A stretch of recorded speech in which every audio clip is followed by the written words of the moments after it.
Now, if you don't want to wait for DDRF, I can revoke you. You guys can talk over what time you want, and I'll do what I will with regards to time.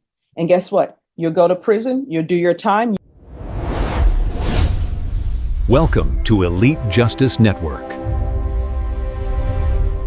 To CR 6940, State of Texas versus Bernardo C. Warta. Can I have parties announced for the record for the state? Hank Wilkins for the state, Your Honor. Defense? Meredith Chacon for Mr. Warta, Your Honor. And are you Bernardo C. Warta? Yes. Are you the same Bernardo C. Warta who was placed on community supervision in 2022 CR 6940 for the offense of robbery on July 18, 2023 for a term of 8 years? Is that you? Yes, sir. State? Violated condition number 39 on or about the 30th day of April 2024 in Bexar County, Texas. The defendant, Bernardo C. Warta, did then and there fail to participate in the mental health initiative evaluation in custody and comply with all rules, regulations, and instructions as directed by the court and or supervision officer in violation of condition number 39. How do you plead to that? True or not true? True. All right. So if y'all want to go back and discuss things. Okay. All Thank right, you, Judge. thank you. You're welcome. All right, Mr. Warta, it's the court's understanding you've had time to speak to your attorney Yes. in regards to your plea of truth.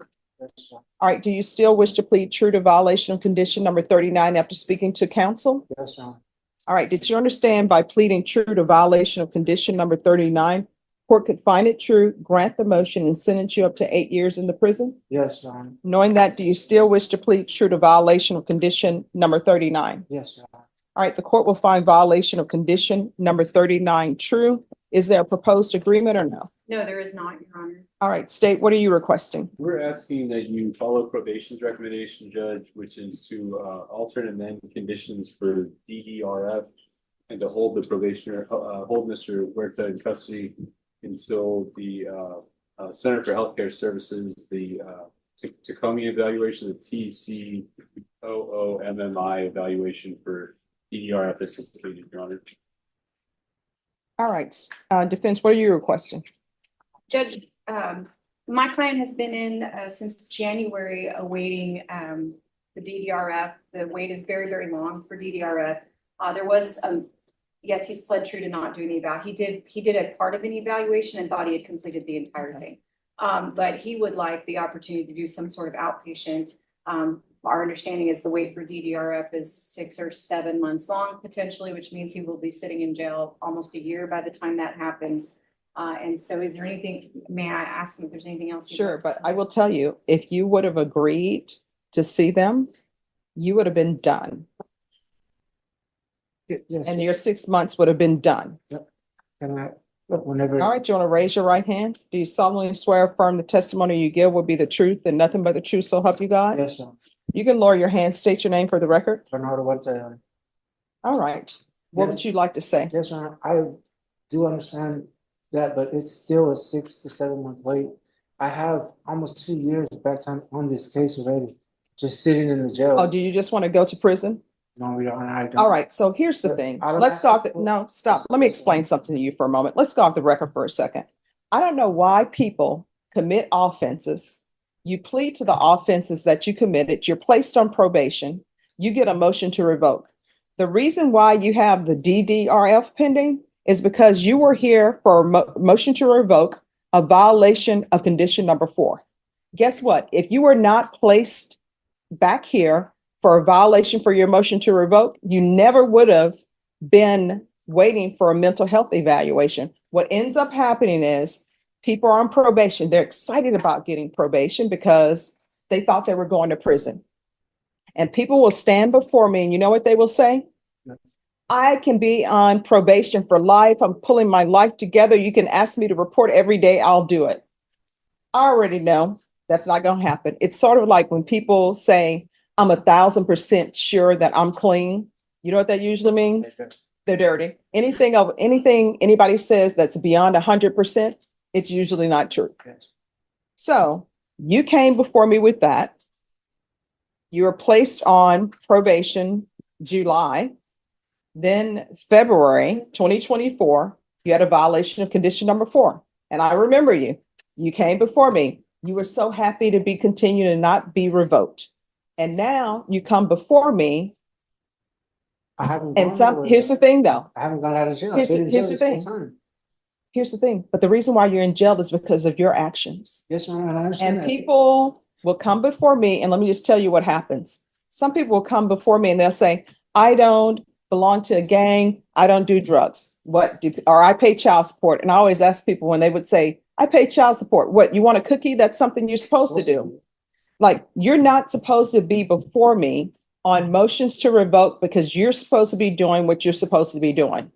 And whenever I give people conditions, or whenever probation recommends conditions for them, they want to write their own program. If you could write your own program, guess what? I wouldn't have a job, defense attorneys wouldn't have a job, the state wouldn't have a job. It would be great. But you can't appear before the court and then decide that you're writing your own program and you deciding that you're not going to follow through and speak to the person. If you would have spoke to that person in April, your 6 months would have been done. You would have been either in DDRF or not. They would have transferred you. But you know what? You've been pushed back. You know why you've been pushed back? Because you did not want to do the other interview because you're like, I'm done.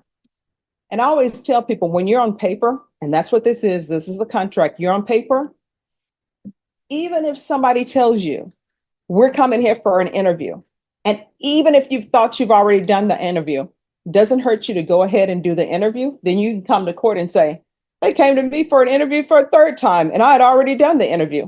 Then we can discuss that. But when you don't follow through on what you're supposed to do, guess what ends up happening? Everything falls and you get placed at the end of the line, because guess what? There's somebody there who's on probation, who had to be interviewed for mental health and DDRF. And guess what? They took your spot. That's where we are. That's the only thing. I'm just seeing a lot of people coming back, a lot of time waiting for it. Yeah. I mean, I make rulings and there's a reason why these rulings are made. Right? And then you're also on, I believe you're on gang supervision as well. I'm not sure. Is he on gang supervision? Sorry about that. Well, were you a previous gang member? I used to be, yes. All right, so he was on gang supervision. So I have somebody standing before me who is on gang supervision. You know, you're given probation, the state recommended community supervision. And then you're over here pulling stuff off or trying to pull stuff off. That's why you have the DDRF. Now, if you don't want to wait for DDRF, I can revoke you. You guys can talk over what time you want, and I'll do what I will with regards to time. And guess what? You'll go to prison, you'll do your time, you'll get out. Either you're going to act right and follow the rules and conditions of society, which don't pick up any new offenses, take care of your children, stay on the straight and narrow. If you don't, you'll probably end up being a habitual, and your minimum when you come back will be probably 25, or maybe it'll be as a repeater in which case your minimum will be 15, depending on the charges. So if you want to discuss with the state and your attorney about doing your time, then you can do your time.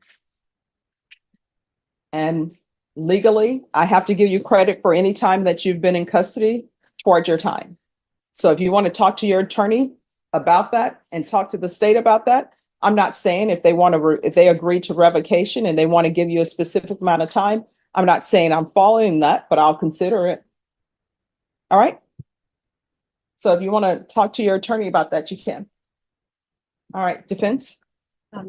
Mr. Warta, we talked over the break about whether or not you would agree to go to DDRF, and you've indicated that you do not want to do that, correct? No, I'm trying to get an outpatient program. Okay, and knowing that that's not an Oh, option, just 1 second. I'm sorry. I don't know if the court reporter heard his answer. can you repeat that? I was trying to get an outpatient program. No, but if it's not possible. All right, so you're trolling off. So my understanding, and correct me if I'm wrong, your answer to the defense counsel question is you're trying to get into outpatient treatment. Is that correct? Yes, sir. Oh, it's fine. He's just mumbling. And if you're not able to get into outpatient treatment, then what was the next thing you said? I'll figure out what happens. All right. Mr. Worth, I explained to you the only options in front of you are DDRF, if you agree to it, or that we have a sentencing and the judge will determine how much time you receive. Do you understand that? Yes, And since outpatient is not an option, would you like to avail yourself of the opportunity to do DDRF? Or do you want to be sentenced today? I guess we'll sentence. Okay. And I advise you to go with DDRF, correct? All right. That's all I had to put on the record. Thank you. All right, so he's pled true to violation of condition number 39. Is there a proposed agreement? There's not, Your Honor.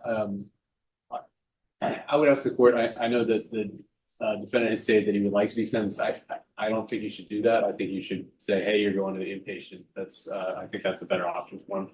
I know he said he wants to be sentenced, but, and I can speak to that if the court would like to. Sure. I mean, here's the question, Mr. Warta. You don't get to decide whether you're in inpatient treatment or outpatient treatment. Now, they want to interview you for DDRF. Either you're going to do that or you're not going to do it. So, do you want to be interviewed for DDRF? Yes or no? Yeah, I guess.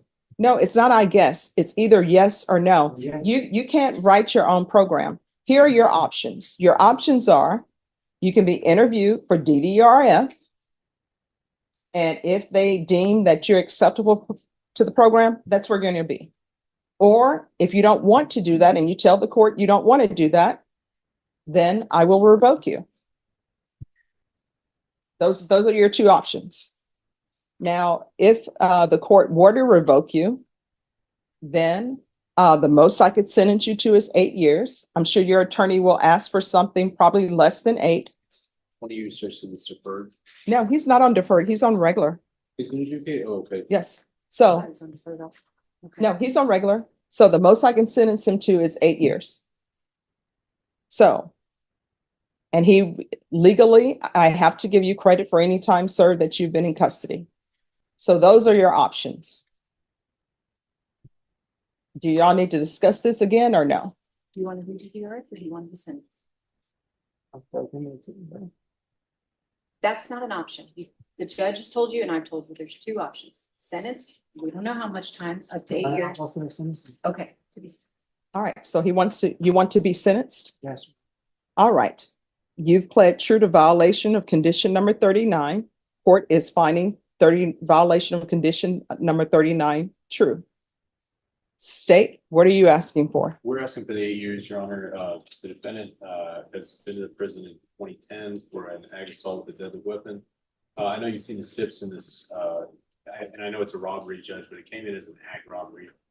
This was, the defendant was stealing from an O'Reilly's. When the employee tried to stop him, he pulled a knife on the plain witness in this case, Judge. So this is an inherently scary crime, Your Honor, and so that's why we're asking for the 8 years, Your Honor. All right. Defense? The client would ask that you give him the minimum of 2 longer and credit for time served. The court is going to grant the motion. The court will sentence you to 8 years in the prison. The court will give you credit for any time served. There's to be, just one moment. This is the moment where Judge Boyd lays out the harsh reality of probation. Notice how she keeps bringing the conversation back to personal responsibility. From her perspective, the long wait, the missed opportunities, and the mounting consequences all stem from one decision: refusing to follow court instructions. And now the defendant faces a crossroads: accept the treatment process or risk losing his freedom entirely. What do you think? Should courts continue offering rehabilitation opportunities, or is there a point where repeated noncompliance deserves prison time? Let us know in the comments. In the end, Judge Boyd followed through with the maximum sentence available: 8 years in prison. The court found that Bernardo Varta's repeated failure to comply with probation conditions, combined with his criminal history and the underlying robbery conviction, outweighed any argument for leniency. This case serves as a powerful reminder that probation is not a free pass. It's a second chance that comes with strict obligations. Once those obligations are ignored, the consequences can be severe. If you found this case as shocking as we did, make sure to hit that like button, share your thoughts in the comments, and don't forget to subscribe for more jaw-dropping courtroom breakdowns.